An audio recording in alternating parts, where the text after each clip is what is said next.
자, 오늘부터 8주에 걸쳐 가지고 사회보험법을 하게 되는데,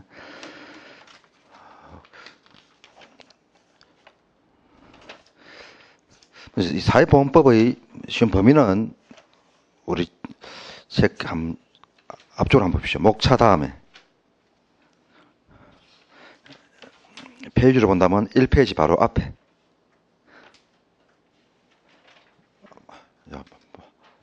목차 다음에 머릿말 목차 그 다음에 최근 3년간 기출문제 분석표 되어 있죠. 우리 에센스 시리즈에서는 전부 다 이렇게 분석표가 있는데, 이걸 보면은 사회보장기본법 같은 경우 지금 시험 범위가 사회보장기본법, 고용보험, 산재보험, 국민연금, 건강보험, 보험료 징수법 4대 보험과 우리 고용보험, 산재보험, 국민연금, 국민건강보험을 보통 4대 보험이라 하죠. 4대 보험. 그리고 이제 사회보장기본법 말 그대로 이제 사회보험 안에서 우리가 사회보장법이라 하고, 사회보장 안에는 공공복지, 공적부조, 사회보험, 그다음에 우리나라 같은 경우는 사회서비스,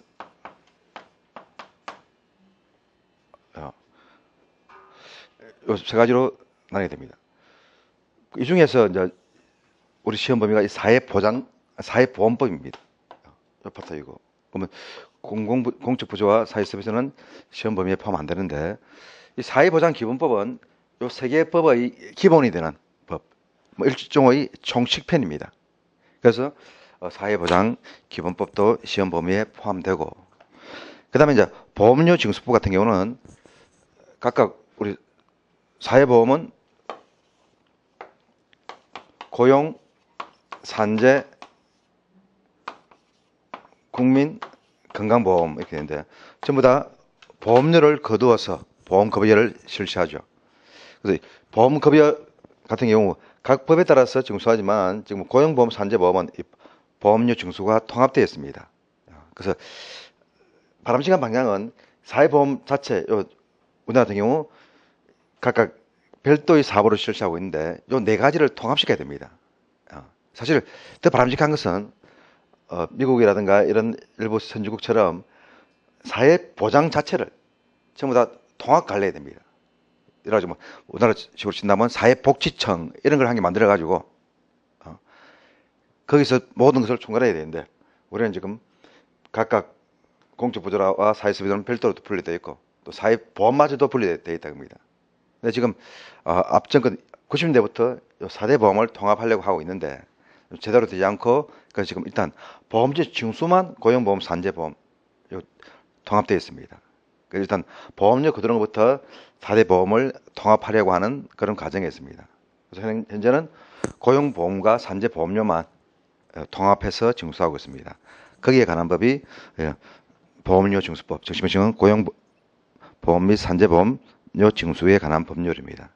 그래서 이렇게 6개의 법률이 시험 범위에 포함됩니다.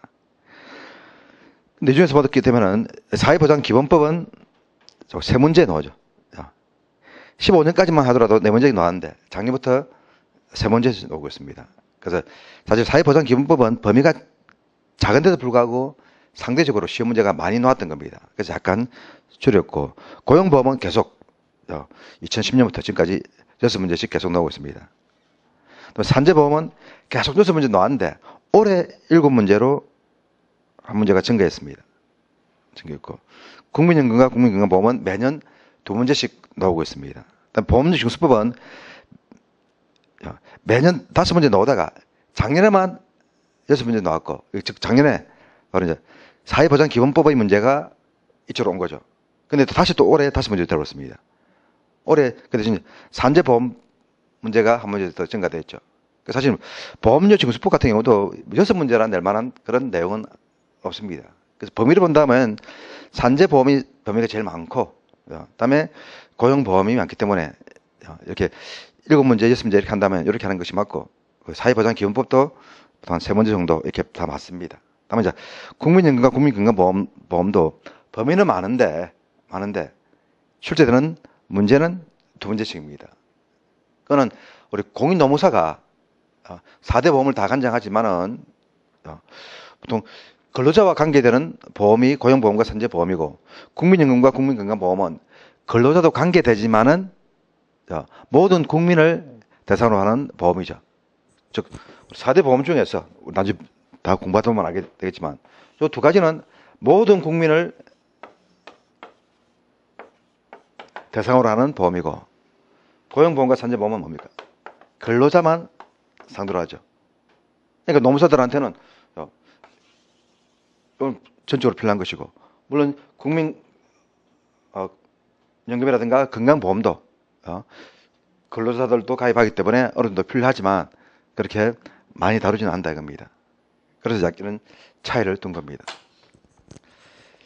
그래서 이제 보통 수험 전략으로서는 이렇게 국민연금과 국민건강보험은 출제되는 양이 작기 때문에, 즉 요 2문제를 요 2 범위를 빼고 나머지 21문제죠. 그래서 좀 사회보험법을 전략적으로 공부하는 학생들 같은 경우는 국민연금과 국민건강보험은 공부 안 하고 나머지 부분에 집중하는 그런 경우도 있습니다. 근데 제가 볼 때는 뭐 수험 전략으로서는 바람직하지만 어차피 노무사가 되면은 국민연금과 국민건강보험도 다루게 되겠죠. 그래서 뭐 수업용으로 공부 안 한다 하더라도, 깊이 공부 안 한다 하더라도 최소한 기본적인 내용, 그래서 시험 문제에서는 틀린다 하더라도 기본적인 내용을 알고 있으면은 노무사 실무를 하는데 도움되고, 또 실제로 이런 범위 내에서 2문제씩 나오지만 한 문제는 좀 쉬운 문제고 한 문제는 어려운 문제 이렇게 나오는 경우도 있다 이겁니다. 그래서 2문제 다 맞춘다겠다는 그런 마음으로 공부하기보다는 기본적인 내용만 내가 상식적으로 알아둔다 하는 마음으로 가볍게 접근하게 되면은 한 문제 정도는 건질 수가 있습니다. 그렇게 하는 것이 수험 전략에도 오히려 도움되고, 나머지 실무하는 데도 도움되고, 또 공부의 바람직한 방향이죠. 꼭 시험만을 목표로 공부하다 보면은 오히려 더 몸이 굳어가지고 머리가 굳어가지고 안 될 수 있다 이겁니다. 그래서 가장 공부를 잘하는 방법은 그렇답니다. 하루 열심히 꾸준히 공부하고 이런 것보다는 좋아서 하는 공부는 짧은 시간에 많은 효과를 가질 수 있습니다. 그래서 여러분들이 노무사가 되겠다고 그렇게 했으면은 내가 어떤 과목을 좋아하든 안 좋아하든 시험 범위에 포함되는 이런 과목들은 뭡니까? 내 실무에 전부 다 도움이 되는 그런 내용들이죠. 그러면 내가 좋아하도록 해야 됩니다.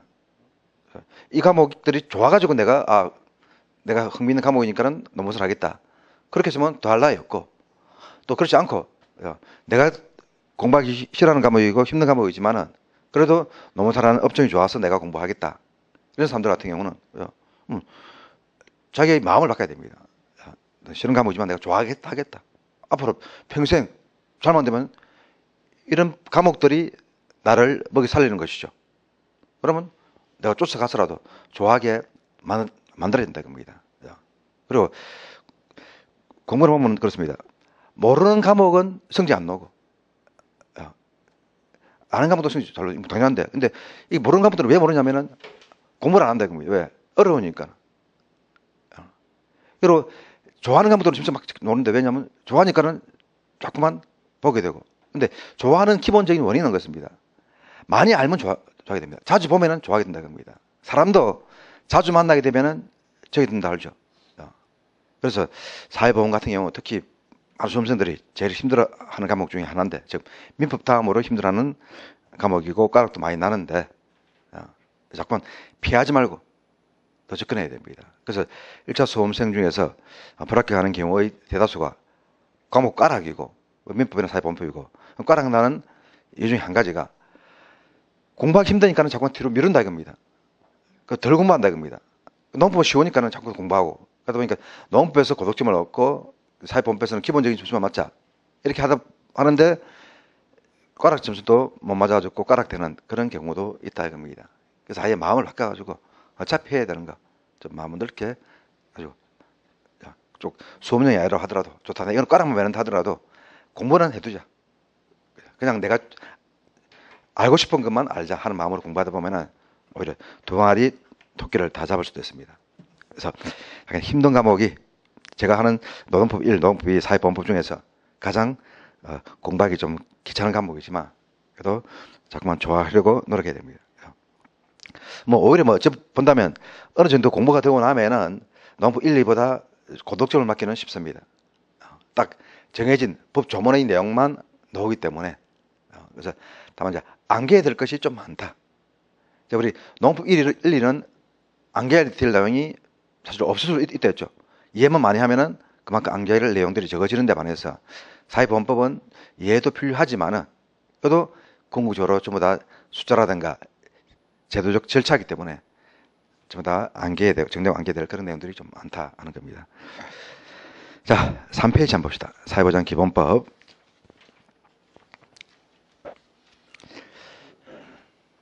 범위를 본다면 사실 뭐 그렇게 많지 않지만 세 문제가 나오기 때문에 요 문제, 여기에 나오는 세 문제는 다 맞춘다는 그런 생각을 좀 가지고 있어야 됩니다. 자. 먼저 이 사회보장 기본법은 우리 헌법 34조, 우리 농법 1은 32조, 농법 2는 33조였죠. 사회보장 기본법은 헌법 34조를 근거로 해서 만들어졌습니다. 근데 사회보장 기본법 문제에서 헌법 34조의 조문을 물어보는 문제가 나온 적은 없습니다. 우리 농법 1, 2는 헌법 32조와 33조에서 많이 나온 데 있죠. 그런데 사회보장 기본법은 나온 적은 없습니다. 그렇지만 이제 헌법 34조에 이런 내용들이 있다 하는 것은 좀 알아둘 필요가 있습니다. 자, 모든 국민은 인간다운 생활을 할 권리를 가진다. 보통 이제 행복조우권이라고 하기도 하죠.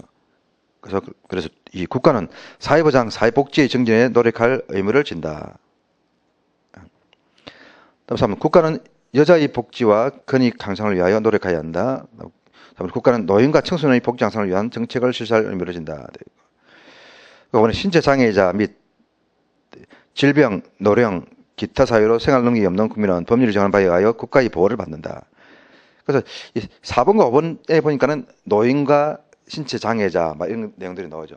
사회보장 차원에서는 여자와 여자뿐만 아니라 노인과 신체 장애자도 특별히 보호하고 있는 이런 내용들이 있는데 우리 근로권에서는 없었죠. 바로 그렇기 때문에 근로기준법 문제에서 바로 고령자는 또는 장애인은 특별한 보호를 받는다. 이런 틀린 지문이 나오긴다 겁니다. 사회보장 차원에서만 그렇다. 그 다음에 6번에 국가는 재해를 예방하고 그 이후로부터 국민을 보호하기 위하여 노력해야 한다. 이걸 보니까 여기 사회보장법과 산재보험법과 관계되겠다 하는 내용을 알게 되겠죠. 그리고 산재보험법은 노동법적으로 분류한다면 노동법에 속하지만 계열법에 속하지만 보험 방식이기 때문에 그런 사회보험법에도 속하게 됩니다. 알겠습니까? 그래서 만약에 산재보험법이 사회보장법이냐 그렇지 않으면 노동법이냐 이렇게 물어본다면 사회보장법이다 이렇게 분류해야 됩니다. 그렇지만 사회보장법이란 말이 없고 산재보험법도 개별적 근로관계법이다 이렇게 하면 그것도 일단 맞는 말로 봐야 됩니다. 근데 일단 우리 헌법적 구조로서는 바로 산재보험에 대한 부분은 근로권의 내용에 포함시키지 않고 사회보장기본권의 내용에 넣어두고 있죠. 그래서 바로 이제 근로권의 내용이 아닌 것은 해가지고 헌법 32조의 내용이 아닌 것을 해가지고 지문을 내면서 바로 이 부분이 들어간 경우도 있었습니다. 이건 하여튼 근로권의 내용으로 보호하는 것이 아니고 사회보장 기본권으로서 보호하고 있다 하는 것.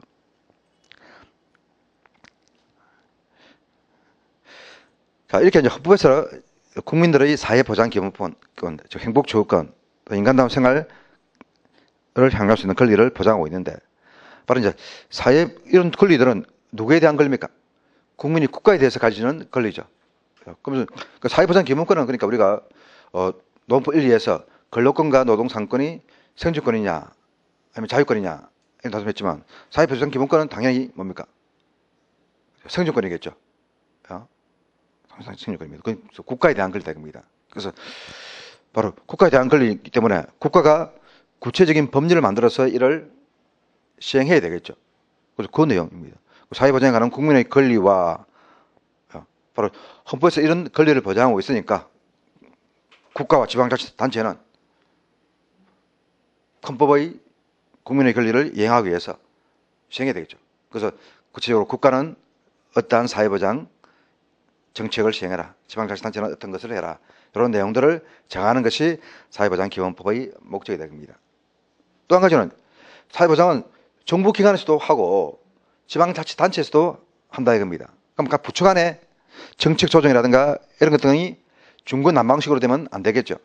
이걸 통일할 필요가 있다 이겁니다. 그래서 사회보장 정책을 수립하고 추진하는 데 있어가지고 관련들은 여러 가지 제도들을 규정해 두고 있다 이겁니다. 그러면 이 사회보장 기본법에 나오는 이런 내용들은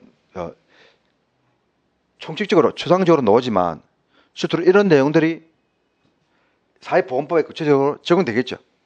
그렇죠? 그래서 추상적으로 규정하고 있던 것을 얘기한다. 그러니까 고용보험, 산재보험, 국민연금, 건강보험도 사회보장 기본법의 원칙에 어긋나면 안 되겠죠. 여기에 맞게 법들을 만들어야 합니다. 어떤 법에서는 A 방향으로 나오고 어떤 법에서는 B 방향으로 나가면은 뭔가 정치 방향이 안 맞죠. 그래서 그걸 통일하기 위한 것이 바로 사회보장 기본법이 되겠습니다. 그러니까 사회보장에 관한 총칙적인 그런 법이죠. 물론 그렇지만 요 사회보장 기본법과 이 다른 법 간에 상위법, 하위법 관계에 있는 건 아닙니다. 그 상위법, 하위법 관계에 있는 건 아니지만 이제 국가에서 문제가 돼가지고 법원에서 재판을 할 경우에는 이런 규정들이 애매하게 되면 사회보장 기본법의 취지에 맞게 그렇게 해석하게 되겠죠. 그래서 실질적으로는 상위법으로서의 효과를 가진다 이렇게 볼 수 있습니다. 자, 이렇게 함으로써 바로 사회보장이 제대로 이루어지고 궁극적으로 사회보장이 제대로 시행되도록 한다 이겁니다. 그래서 국민의 복지 정전에 이바지하기 위한 것이 법의 목적이다.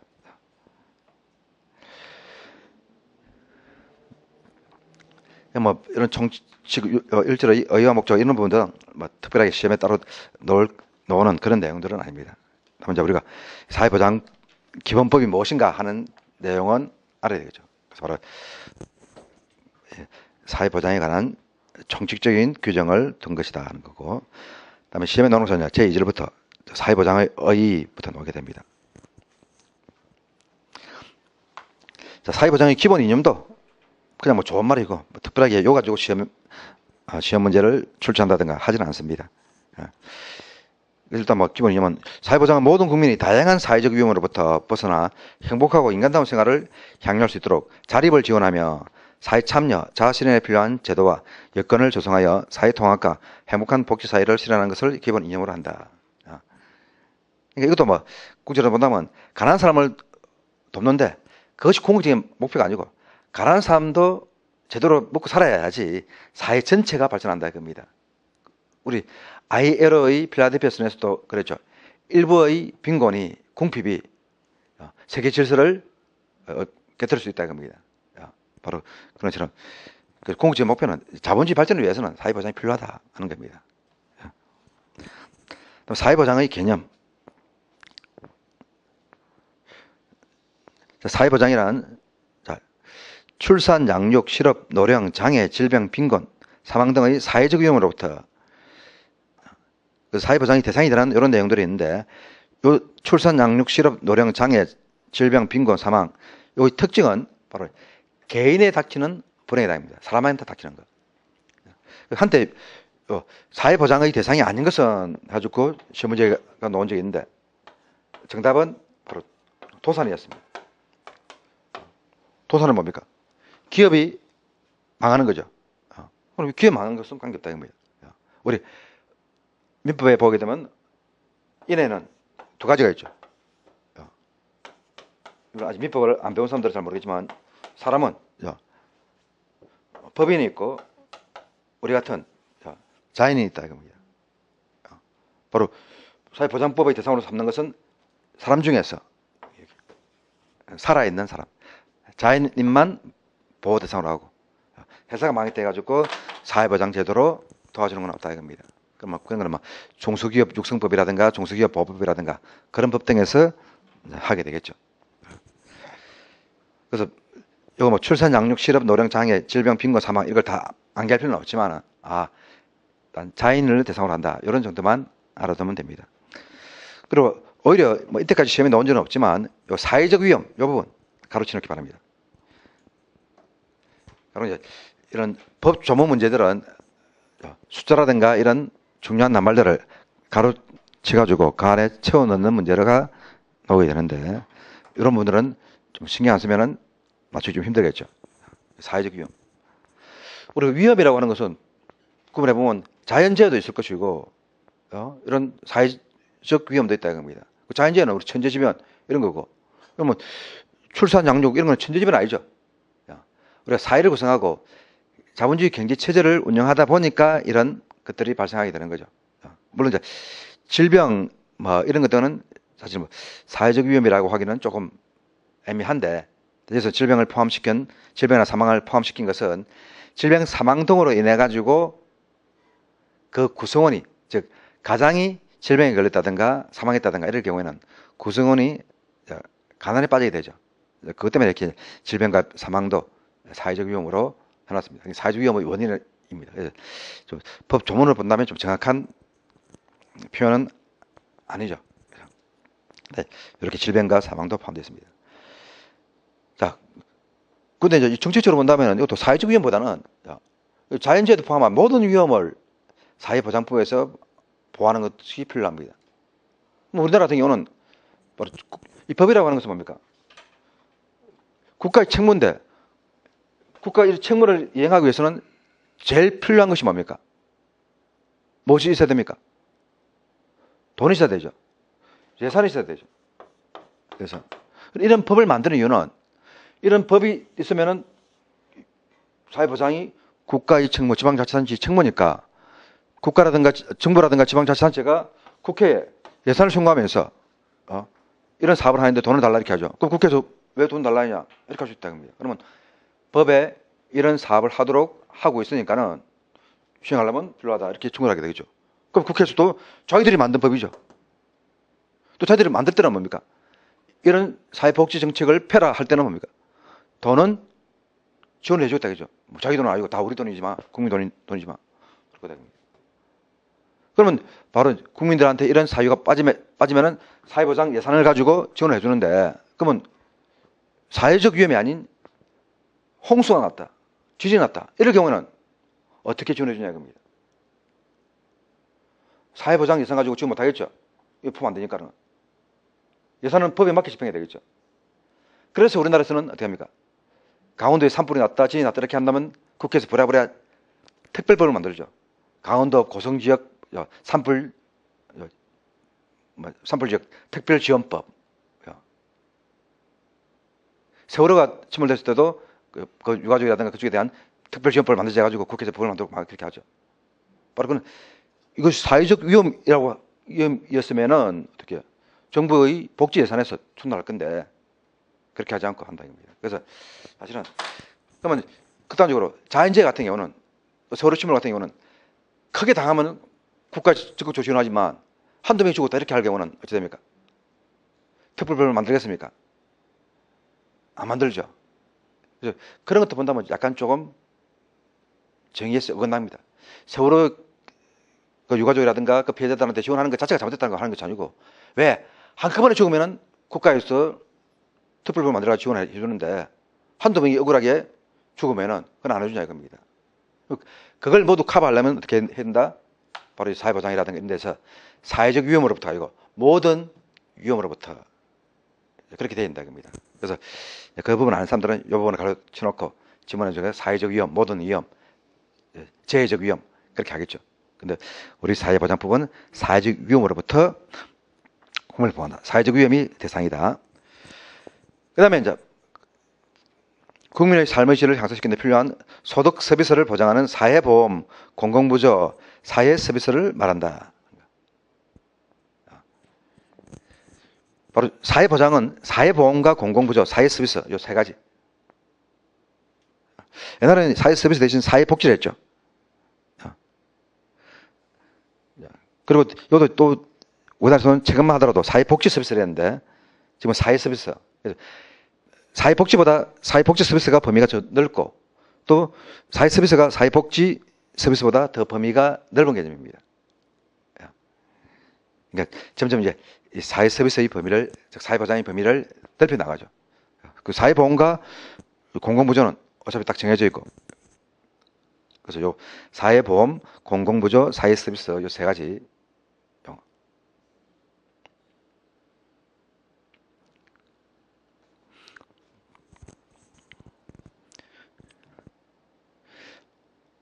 자, 다시 한번 제가 이제 우리 사회보험법은 최저간이니까는 설명하는데, 제가 책에 보니까는 밑줄 주인 부분들이 있죠. 파란색으로.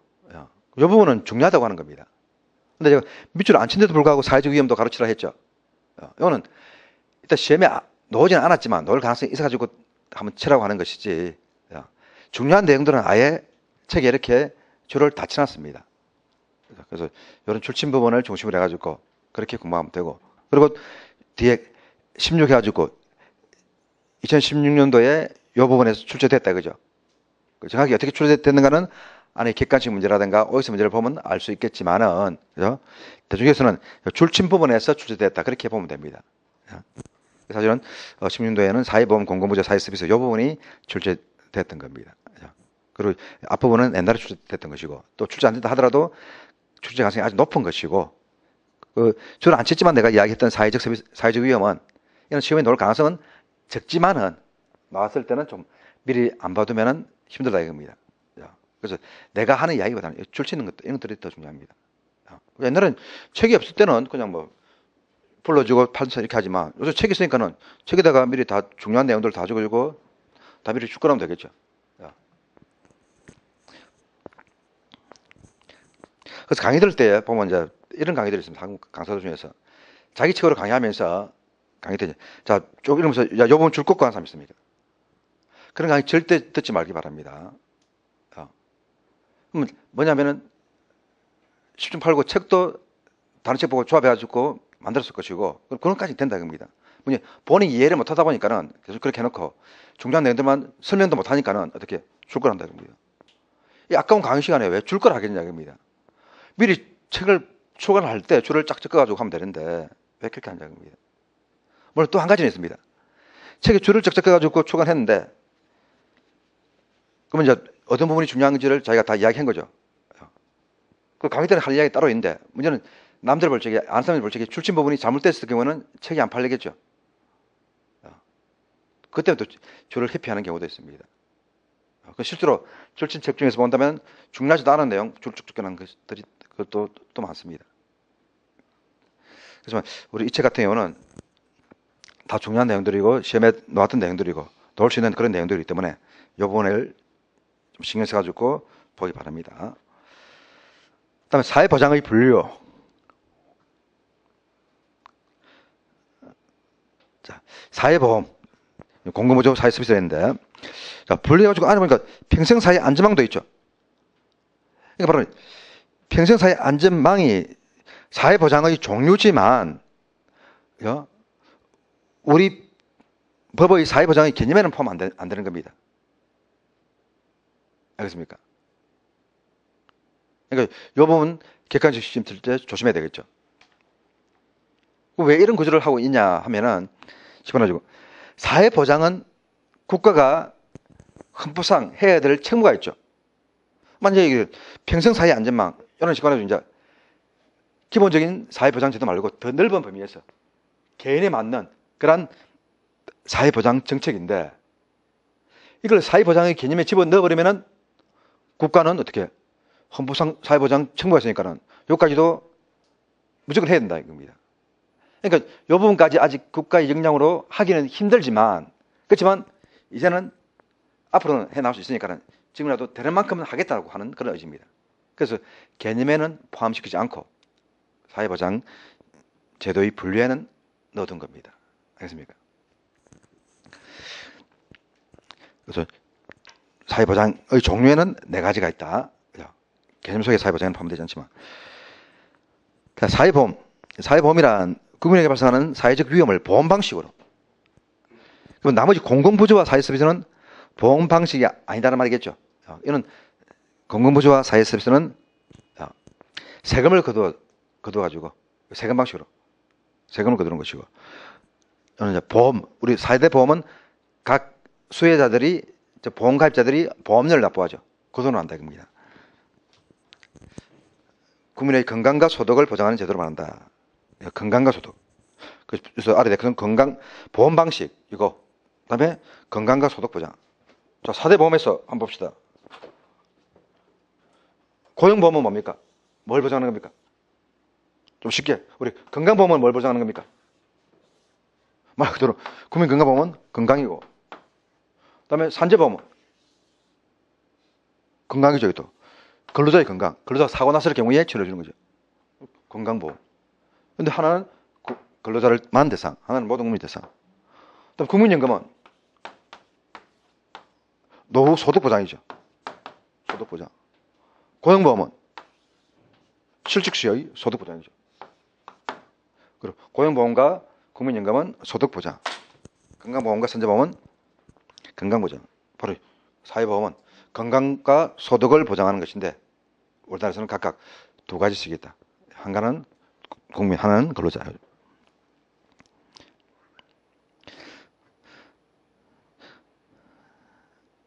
그다음에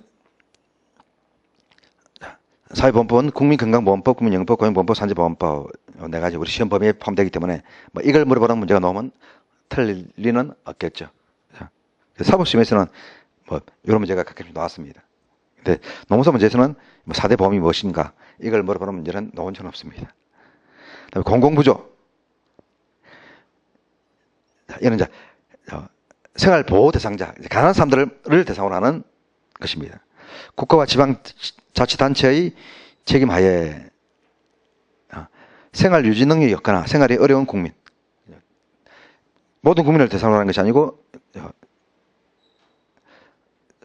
소득이 적은 사람, 그래서 생활 유지 능력이 없거나 생활이 어려운 국민의 최저 생활을 보장하고 자립을 지원하는 제도를 말한다. 자, 우리나라에서는 국민기초생활보장법과 의료급여법 두 가지가 있습니다.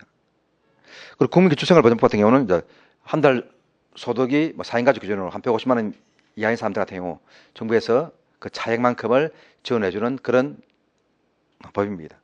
그래서 우리 간혹 가다가 뭐 이혼해가지고 어머니하고 자녀가 살다가 생활 공고를 느껴가지고 약을 먹고 연탄가스를 피워가지고 자살했다 하는 그런 기사들이 나오는데, 그런 보면 참 안타까운 것이 법적으로는 이런 제도가 다 마련되어 있습니다. 소득이 없더라도 그런 짓지 않도록 하는 제도가 다 마련되어 있는데, 극단적으로 뭐 종합교육까지는 국가에서 생활이 힘든 학생들에 대해서는 도시락이라든가 책값, 학원비까지 지원해 줍니다. 한 달에 학원비는 한 5만 원 정도. 그러니까 뭐 아무리 과를 하더라도 뭐 굶어 죽거나 이런 경우는 없게 되는데, 문제는 이제 이런 제도가 있는지를 모르는 사람도 있고, 또 정직 당국에서 이런 사람들을 다 파악할 수가 없죠. 그러다 보니까 사각지대에 있는 사람들은 보호를 못 받는 그런 경우가 있습니다. 그래서 법적으로는 우리나라에서는 아무리 가난해도 굶어 죽거나 얼어 죽는 그런 경우는 없게 되어 있습니다. 바로 그걸 목적으로 하는 법이 국민기초생활보장법입니다. 다음에 의료급여법은 우리 국민들 중에서 건강보험료를 납부해야지 국민건강보험이 적용되는데, 건강보험료도 납부하지 할 형편이 안 된 사람들이죠. 소득이 없다든가 그런 사람들이 적용받는 것이 의료급여법입니다. 바로 주로 이제 국민기초생활보호 대상자들이 의료급여의 급여법의 혜택을 보게 됩니다. 그럼 이 사람들은 최하위 계층 같은 경우, 보호 대상자들은 본인 부담금 없이 병원에서 그대로 치료를 받습니다. 그럼 본인 부담금까지도 국가에서 예산으로 지원해 주는 거고, 그다음에 이제 차상위 계층 같은 경우는 보통 한 번 병원에 갈 때 본인 부담금이 한 1,000원 정도 됩니다. 우리 일반 국민들은 병원에 가더라도 본인 부담금이 병원비 한 30% 되죠. 그래서 한 3,000원에서 4,000~5,000원 그렇게 내죠. 근데 바로 이제 이런 의료급여 대상자들은 아예 안 내든가 1,000원 정도 내게 됩니다. 이런 법들 두 가지 법이 있다. 그다음에 사회 서비스. 사회 서비스는 국가, 지방자치단체 및 민간 부문의 도움이 필요로 한 모든 국민에게, 우리는 이제 모든 국민, 가난한 국민들만 하는 것이 공공부조고, 사회 서비스는 모든 국민. 공공부조와 사회 서비스는 둘 다 국가와 지방자치단체가 하는 것은 같습니다. 둘 다 세금을 가지고 시행하는 것은 같은데, 공공부조는 저소득층, 사회 서비스는 모든 국민. 보건, 복지, 보건의료, 교육, 고용, 주거, 문화, 환경 등의 분야에서 인간다운 생활을 보장하고 상담, 재할, 돌봄, 정보의 제공, 관련 시설의 이용, 역량. 이 부분도 옛날에는 아주 좀 작았는데 지금 아주 포괄적으로 해놨죠.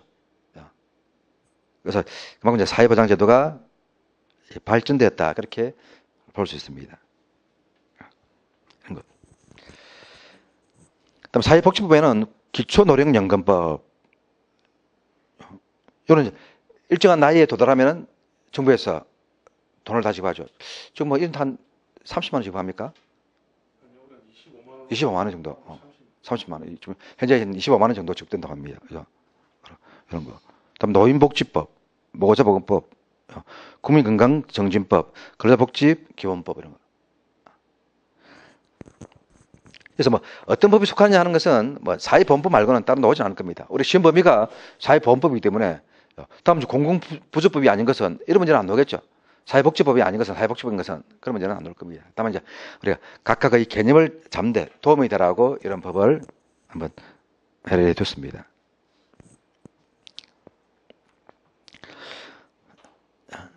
그다음에 평생사회 안전망.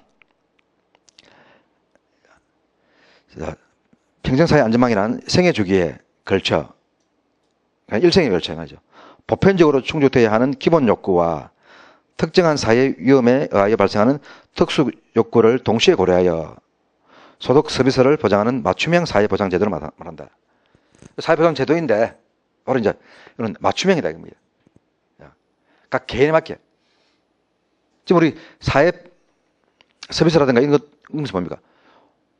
기초 노령연 같은 경우 일정한 나이에 도달하게 되면은 대부분의 노인들한테 수당을 지급하죠.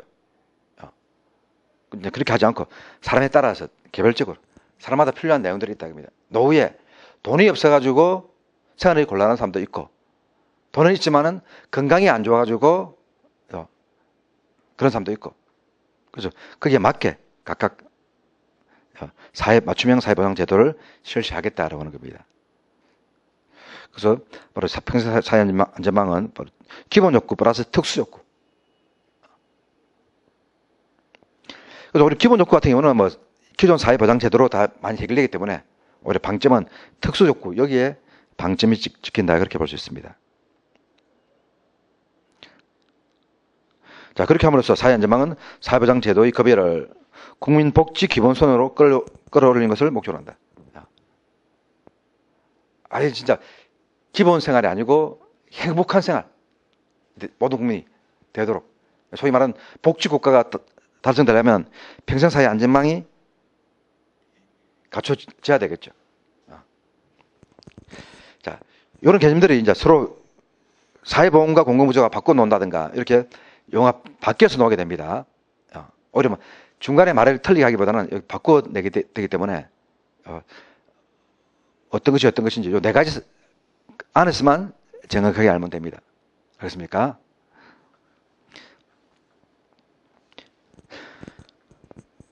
그 다음에 5페이지 제3절 사회보장의 책임.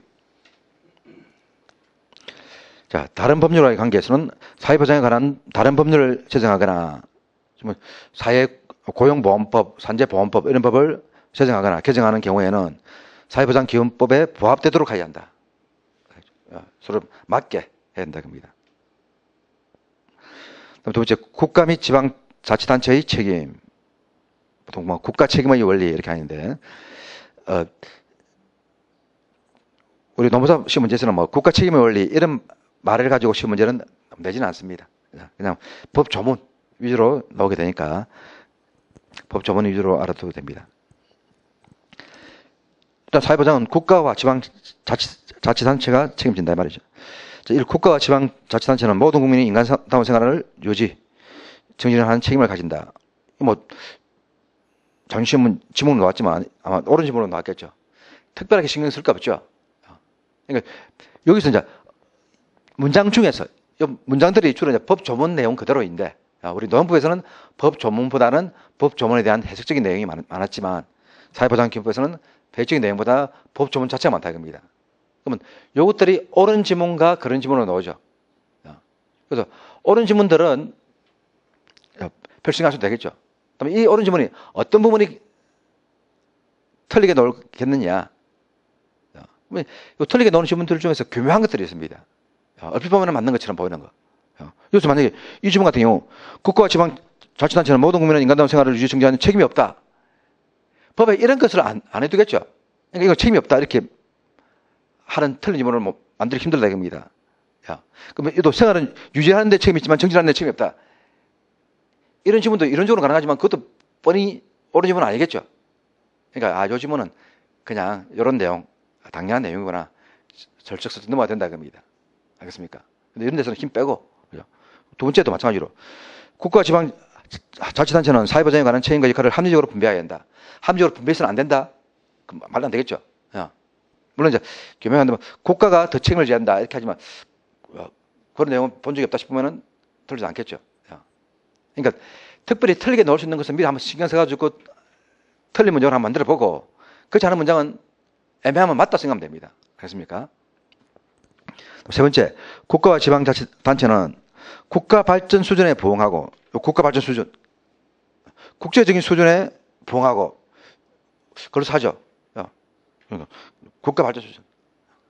근데 현실로 본다면 다른 나라 따라갈 것이 아니고 우리나라 수준에 맞게 국가 발전 수준에 부응하고 국내 경제력에 따라가지고 사회 환경의 변화에 선제적으로 대응하며 지속가능한 사회보장 제도를 확립하고 매년 이에 필요한 재원을 조달해야 한다. 매년 이 부분도 줄 안 써놨네. 이 부분도 주시 바랍니다. 매년. 사실 뭐 이건 뭐 어차피 이것도 내가 줄 치라고 했지만 사실은 사회보장에 관한 재원을 조달해야 한다니까 뭡니까? 사회보장에 관한 예산이죠. 우리 국가 예산은 어떻게 정합니까?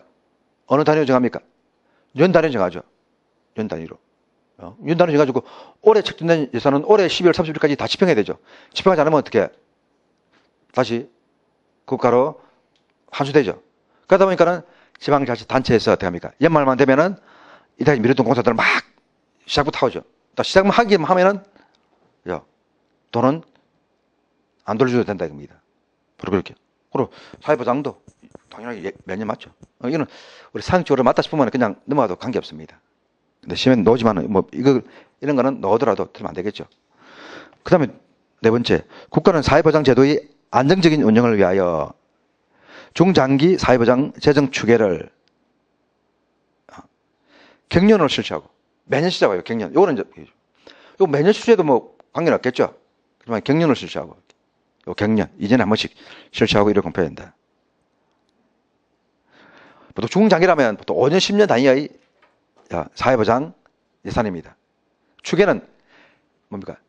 얼마 들어갈지 미리 예측을 해라 그죠? 그래서 앞으로 이런 국민건강보험에 또 사회복지 예산에 또는 뭐 국민기초생활 기초노령연금법에 따라 가지고 지급되는 연금 액수가 앞으로 5년 동안 어떻게 될 것인지 이걸 미리 예측해 두겠죠. 근데 예측해 둔다 하더라도 작년에 예측해 둔 것은 오래전에 또 바꿀 수 있다 겁니다. 그래서 사실 매년 재정 추계를 하는 것이 더 좋겠지만 이렇게 하다 보면 비용이 많이 들어가니까 우선 2년에 한 번쯤 해라 이겁니다. 2년. 이거는 꼭 매년에 되는 것도 아니고 2년마다 해야 되는 것도 아니고 5년마다 해서는 안 되는 것도 아니지만 우리 현행법에서는 경년으로 2년에 한 번씩 하도록 되어 있다. 요 경년. 하루 돼야 되겠죠. 자, 다음 국가 등과 가정. 국가와 지방자치단체는 가정이 건전하게 유지되고 그 기능이 향상되도록 노력해야 한다. 맞고. 국가 지방자치단체는 사회보장 제도를 시행할 때 가정과 지역 공동체의 자발적인 복지 활동을 활동을 촉진해야 한다. 가정과 지역 공동체는 자발적으로 참여해서는 안 된다. 뭐 그러지 않겠죠. 이게 뭐 전혀 신경 쓸 내용은 아닙니다. 그렇지만 이제 오시스 단행에서 다음 중 옳지 않은 것은 하다 보면 이제 이런 질문들이 포함되겠죠. 이런 질문들은 그냥 패스 넘어가면 되고. 다음 국민의 책임. 이제 뭐 사회보장 원리로서는 자립 조장의 원리라죠. 국가가 지원을 해주지만 국민들도 노력해야 된다입니다. 국가에서 지원해 주니까 나는 모르겠다 하고 복지 그러니까 복지가 위만 그냥 탐호서는 안 된다 하는 것이죠. 그다음에 두 번째, 모든 국민은 경제적, 사회적, 문화적, 정신적, 신체적으로 보호가 필요하다고 인정되는 사람에게 지속적인 관심을 가지고 이들이 보다 나은 삶을 누릴 수 있는 사회 환경 조성에 서로 협력하고 노력해야 한다. 각 국민은 자기만 신경 쓰지 말고 다른 국민들이 제대로 살고 있는가, 사회보장 급여를 받을 만한 사람이 있는가 이런 데 대해서 또 신경 쓰고 또 옆에 있으면은 그 사람들에 대해서 관심을 가지고 그래서 전체가 그 사람들도 행복한 삶을 살 수 있도록 좀 도와주는 그런 분위기를 만들도록 노력해야 한다 하는 거죠. 그래도 뭐 특별히 신경 쓸 거 없고. 그리고 3번에 모든 국민은 관계법령에서 정하는 바에 따라 사회보장급여에 필요한 비용의 부담, 정보의 제공 등 국가의 사회보장 정책에 협력해야 한다.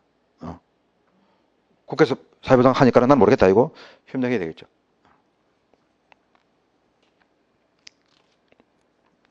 그리고 이 사회보장에서는 사회보장은 국가의 책임이고 또 국민이 그러니까 스스로 자립할 수 있도록 노력해야 되는 것이지 기업이라든가 이런 쪽에서 사회보장에 협력해야 된다 그런 건 없죠. 기업이나 노동자. 그래서 바로 이 부분도 틀리게 놓는다면 모든 기업은 또 모든 기업과 노동조합은 이런 식으로 전도가 나올 수 있다는 겁니다. 알겠습니까? 다음에 5번에 외국인의 적용. 자, 기본적으로 한번 봅시다. 사회보장 같은 경우는 어떻습니까? 선진권이기 때문에 외국인한테 적용된다 안 된다? 적용 안 되겠죠. 우리 근로권 하면서 그랬죠. 자유권은 외국인한테도 적용돼야 되지만 선진권은 세금 내가지고 그 세금을 하기 때문에 적용 안 된다 이겁니다. 근데 이제 이 사회보장이라고 하는 것은 바로 인권과 관련되는 그런 문제죠. 그래서 세계적으로 우리 ILO에서도 사회보장에 관한 협약을 만들도록 하는 것이 바로 세금 안 떼 가지고 외국에서 온 사람들에 대해서 차별한다든가 사회보장 안 해주면은 좀 유행하다가 병이 질병에 걸려있다. 이럴 경우에 사회보장 제도가 제대로 안 돼버리면은 문제가 되니까는 서로 좀 지원해 주도록 하고 있습니다. 근데 사회보장 같은 경우는 궁극적으로 문제가 되는 것이 돈이 든다고 하는 거죠. 그래서 보통은 세계적으로 이 상호주의의 원칙에 따라 가지고 해줍니다. 자, 국내에 거주하는 외국인에게 사회보장 제도를 적용할 때는 상호주의 원칙에 다르되 관계법령에 있어 정하는 바에 따른다. 상호주의가 뭐냐면 외국인에 대해서 우리나라에서 미국 사람에 대해서 우리나라에서 사회보장을 적용해주면은 미국도 해주고 우리나라 같은 경우는 그렇겠죠. 미국에서 한국 사람들이 미국에 가가지고 의료보험 혜택을 받도록 해주면은 우리나라도 미국 사람이 우리나라에 왔을 적에 의료보험 혜택을 받도록 해준다 하는 겁니다. 그럼 현실적으로 지금 문제되고 있는 것이 바로 국민연금입니다. 국민연금. 국민연금 같은 경우 외국인 근로자가 우리나라에 왔다 이겁니다. 우리나라 기업체에 근무한다. 그러면 우리나라 근로자들은 어떻게 합니까? 국민연금에 당연히 가입하죠. 그럼 외국인 근로자들은 국민연금에 가입할 수 있냐 없냐 이겁니다. 바로 상호주의. 어떻게? 필리핀에서, 베트남에서 우리나라 근로자들을 그 나라 국민연금에 가입시켜주면 우리나라도 베트남, 필리핀 근로자들을 국민연금에 가입시킨다 이겁니다. 그래서 외국 근로자 중에서 어떤 나라 근로자들은 국민연금에 가입해야 되고 어떤 나라 근로자들은 가입이 안 됩니다. 바로 그것이 상호주의다. 자, 다음 6페이지 봅시다. 핵심 요점 체크포인트 한번 봅시다. 오늘 지문들이 이제 이렇게 나오게 됩니다. 자, 일반에 모든 국민은 인간다운 생활을 할 권리를 가진다. 이런 뭐 헌법 34조 1항의 내용이니까 이번에 사용자는 사회보장 정진에 노력할 의무를 진다. 사용자라든가 노동자 같은 경우는 사회보장하고 관계없죠. 법적인 의무를 지운 것은 없습니다. 이번 들리고 3번에 국가는 여자의 복지와 권익 향상을 위하여 노력해야 한다. 여자라든가 고령자 주에 대해서는 특별한 규정을 두고 있죠. 그다음에 4번 질병, 노령 등으로 생활 능력이 없는 국민은 법률이 정하는 바에 따라 국가의 보호를 받는다. 이 헌법의 내용이고 5번에 국가는 재해를 예방하고 그 위험으로부터 모든 국민을 보호하기 위하여 노력해야 한다. 그다음에 6번에 질병이라는 사회적 위험으로부터 국민을 보호하기 위하여 제정된 법은 국민건강보험법이다. 질병, 부상 등이고 국민이니까는 국민건강보험법 맞죠. 그다음에 업무상 재해라는 사회적 위험으로부터 국민을 보호하기 위하여 제정된 법은 사회보장기본법이다. 산재보험법이다. 맞고. 8번 실업이라는 사회적 위험으로부터 국민을 보호하기 위하여 제정된 법은 국민기초생활보장법이다. 이거 뭡니까? 고용보험법이죠. 물론 이제 국민기초생활보장법도 실적해가지고 가난한 사람들한테 가난하게 빠지면 지급하지만 실업 자체에 대해서 지급하는 것은 아니죠. 실업을 했고 고용보험 구직급여도 받지 못하고 그 사람이 가진 재산도 아주 적다 이럴 때는 국민기초생활보장법의 보호 대상이 될 수 있겠죠. 그렇지만 실업 자체는 아니죠. 그래서 틀렸고. 그다음에 9번에 노령이라는 사회적 위험으로부터 국민을 보호하기 위하여 제정된 법은 국민연금이다. 나이 들면 바로 국민연금법이 적용이 되죠. 맞고. 그다음에 10번에 공무상 사망이라는 사회적 위험으로부터 국민을 보호하기 위하여 제정된 법은 공무원 연금법이다. 다음 11번에 사회보장법은 산업평화의 유지 기능을 한다. 사회보장은 산업평화 유지하고는 관계없죠. 산업평화의 유지는 뭡니까? 어느 법의 목적입니까? 노동조합법의 목적이죠. 다음에 12번에 사회보장기본법상 사회보장이란 사회보험, 공공부조, 사회서비스, 사회안전망을 말한다. 사회안전망은 포함되지 않다 했죠. 사회안전망은 부분 틀렸다. 사회보장의 종류에는 포함되지만 사회보장의 개념에는 포함되지 않는다. 또 사회보장기본법에서 사회보장의 대상으로 명시하고 있는 사회적 위험에는 질병, 노령, 도산 등이 포함된다. 질병, 노령은 맞지만 도산은 아니죠. 이렇게. 14번에 사회서비스란 국민에게 발생하는 사회적 위험을 보험방식에 의해서 보험방식이니까는 사회서비스가 아니고 사회보험이죠. 국민건강소득을 보장하는 제도를 말한다. 그다음에 15번에 공공부조란 국가지방자치단체의 책임하에 노동능력이 없는 국민의 인간다운 생활을 보장하는 것이다. 노동능력이 아니고 그러니까 생활 유지 능력이 없거나 생활이 어려워. 요 15번 질문은 왜 나왔냐면은 우리 사회보장제도의 역사를 볼 적에 근대적 사회보장제도의 효시는 1601년의 영국의 엘리자베스 구비법이랍니다.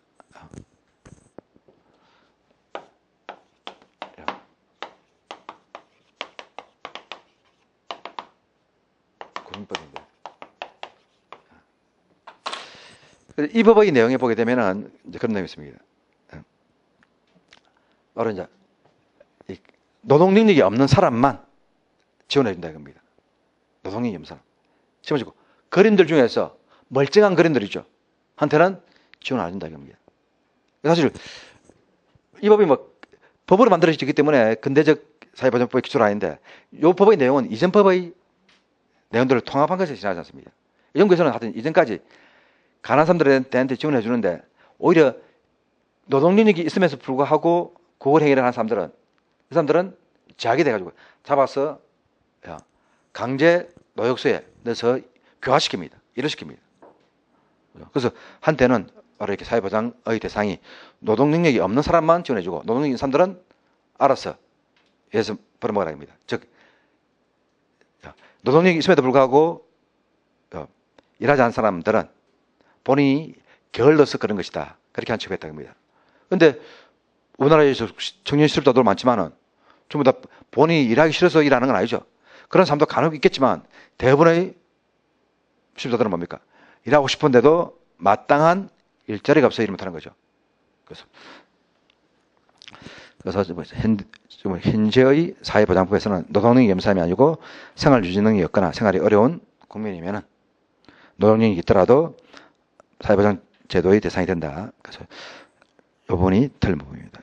15번 같은 경우는 좀 주의 깊게 하지 않으면은 좀 맞추기 좀 힘들 수 있겠죠. 다음에 16번에 생애 주기에 걸쳐 보편적으로 충족되어야 하는 기본 욕구와 특정한 사회 위험에 의하여 발생하는 특수 요건을 동시에 고려하여 소득 서비스를 보장하는 맞춤형 사회보장 제도를 평생 사회 안전망이라죠. 사회 안전망. 물론 객관적 문제니까는 실제로 문제 나올 때는 보기가 1, 2, 3, 4 사회 서비스, 뭐 사회복지 서비스 이런 보기가 나오겠죠. 근데 이제 우리 공부할 때는 이렇게 가로치기 공부하는 것이 더 효과적이죠.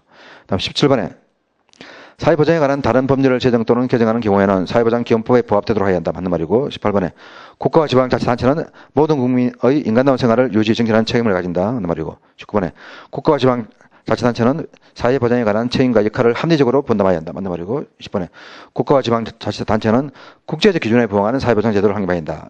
국제적 기준이 아니고 사회 국가 발전의 수준에 국가 경쟁력 수준에 맞게 국가 발전 수준에 맞게 사회보장 제도를 확립해야 한다. 21번에 국가와 지방자치단체는 국가 발전 수준에 부응하고 사회 환경의 변화에 선제적으로 대응하며 지속 가능한 사회보장 제도를 확립하고 매년 이에 필요한 재원을 조달해야 한다. 국가 발전 수준 맞고 매년 맞고. 그러니까 요 문제 놓으면 요소 국가 발전 수준 맞고 매년 굉장히 매년 맞고. 그런데 포인트를 두면 되겠죠. 20번에 국가와 지방자치단체는 중장기 사회보장 재정 추계를 경년, 요거 좀 맞죠? 경년으로 실시하고 이를 공표해야 한다. 그 다음에 23번에, 미안합니다. 예, 미안합니다. 그래서 바로 이런 부분 같은 경우, 참, 보통 핵심은 요 뒷부분인데, 가끔은 이렇게 탁 놓는 경우가 있습니다. 국가와 지방자치단체, 지방자치단체는 아니다, 그죠?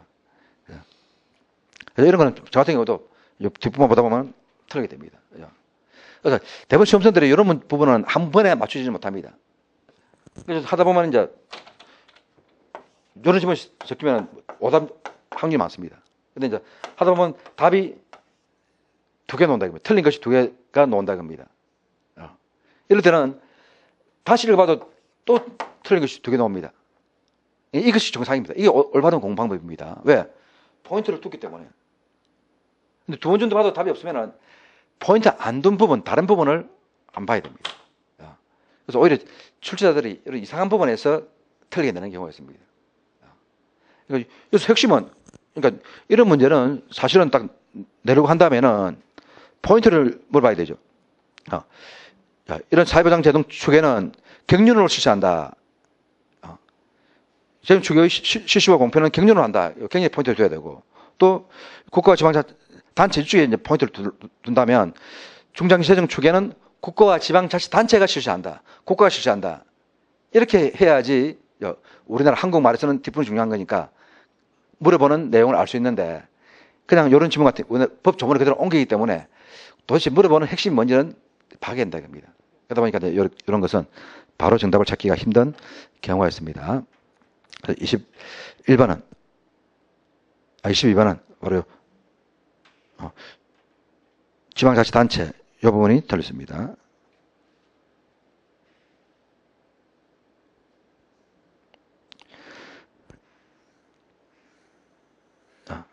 다음에 23번에 국가는 중장기 사회보장 재정 추계를 3년마다 실시하고 이거 우리가 위에 나왔죠. 경년마다 실시하고 이를 공표해야 한다. 24번에 국가와 지방자치단체는 가정이 건전하게 유지되고 그 기능이 향상되도록 노력해야 한다. 맞고 신경스럽고. 그다음에 25번에 국가와 지방자치단체는 사회보장 제도를 시행할 때 가정과 지역 공동체의 자발적인 복지 활동을 촉진해야 한다. 맞고 26번에 모든 국민은 자신의 능력을 최대한 발휘하여 자립 잘 할 수 있도록 노력해야 한다. 특별히 신경 쓸 건 없고. 이제 간혹가다 보면은, 그래서 이렇게 노력해야 한다. 이런 부분을 해야 한다. 이렇게 해가지고 출제하는 그런 문제가 있습니다. 근데 그런 부분들은 크게 신경 쓰기 말기 바랍니다.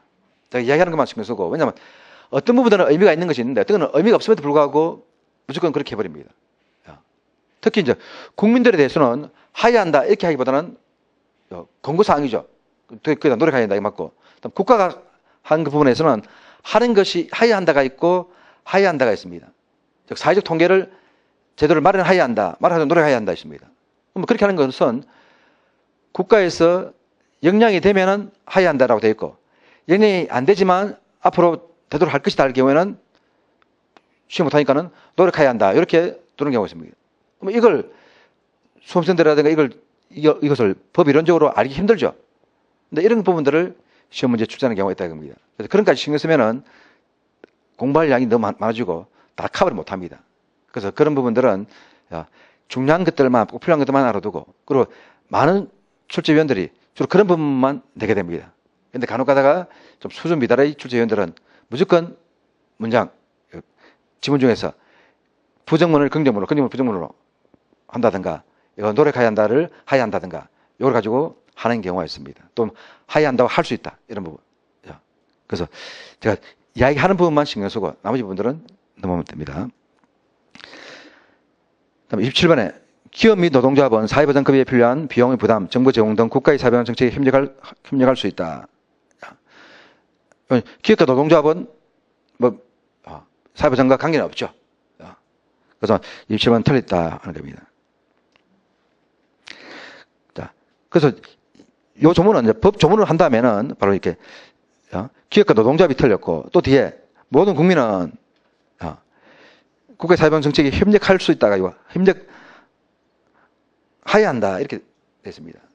그래서 이제 해야 한다를 할 수 있다고 고치고 기업과 노동조합, 국민을 기업과 노동조합이 아주 틀렸다 이렇게 하는 것인데, 근데 27번 같은 경우 기업과 노동조합은 국가의 사회보장 정책에 협력할 수 있다.